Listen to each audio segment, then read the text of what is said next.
The sun had barely stretched its golden fingers over the sleepy roofs of Umuama village when Mama Ebube was already awake. The small clay lamp by her bedside flickered weakly, lighting up a room that smelled of ripe fruit and determination. Her table, old and cracked, was covered with baskets of mangoes, pawpaw, bananas, and bright oranges she had bought from the early morning truck that came from the next town. She wiped each fruit carefully with a damp cloth and arranged them in neat piles, humming a soft tune. Outside, a cock crowed. The air smelled of dew and red dust.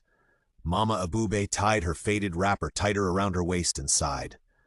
Life had never been easy for her, but every day she told herself the same thing. As long as the sun rises, there's hope. When she was done packing, she lifted the heavy basket onto her head, the same basket she had carried for 10 years, and stepped onto the dusty road. Fresh fruits, sweet oranges, ripe mangoes, she called out as she walked past rows of huts. Children ran to wave at her. Some followed her just to beg for a piece of banana, and she always smiled and handed them one. Her real name was Ebele Okafor, but everyone called her Mama Ebube, after the child she lost many years ago. Since then, she had lived alone, earning just enough to survive by selling fruits from morning till dusk. The market was already awake when she arrived. Women spread mats on the ground, shouting prices over one another. Men pushed wheelbarrows loaded with yams, and the air was alive with the scent of roasted groundnuts and fresh pepper. Mama Ebube found her usual corner, a small space under a mango tree, and set down her basket. She spread a raffia mat and began arranging her fruits in bright patterns. Her voice rang through the noise of the market. "Come and buy your fruito, sweet oranges, juicy pineapple, mango like honey." Some people smiled and bought from her. Others just walked past.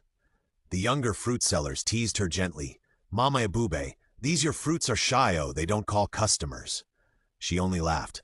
"Don't worry, my dear. People will come when their thirst wakes." By noon, the sun burned fiercely. Her wrapper clung to her back with sweat. She hadn't sold much, only a few oranges and half a bunch of bananas. But she refused to go home. She stayed, calling softly, moving from one end of the market to another, chasing hope with every step. When the crowd thinned and the traders began to pack, she sighed and balanced the basket on her head again. The fruits she hadn't sold would ripen by morning.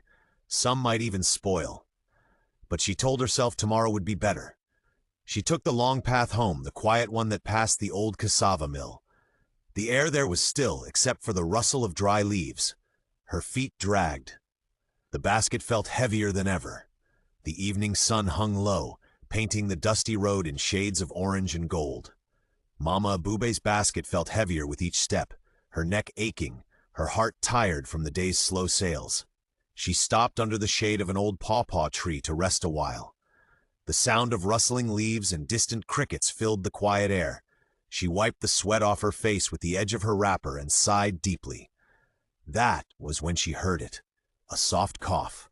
She turned sharply, scanning the roadside bushes. At first, she saw nothing. Then, beside a small broken cart leaning against a tree, she noticed a little boy sitting quietly on the ground. He was thin, painfully thin, with torn shorts and bare, dusty feet. His head was bent, his hands folded around his stomach as though he hadn't eaten for days. Mama Ebube's heart melted instantly. She walked closer, her sandals crunching softly on the dry leaves. "My son," she said gently, "are you all right?" The boy raised his head slowly. His eyes were weak and hollow, his lips dry. I'm hungry," he whispered.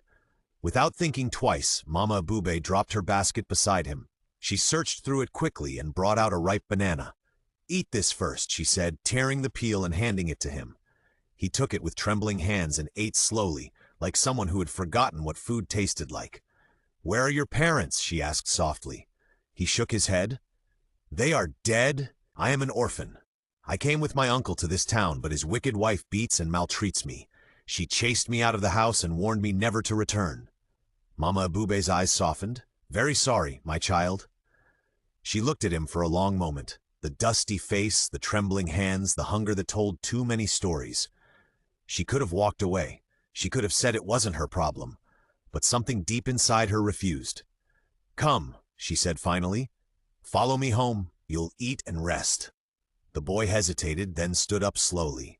She picked up her basket, adjusted it on her head, and together they began to walk toward her house, a woman with tired feet and a child with tired eyes. Halfway through the road, one orange slipped from her basket and rolled into the bush.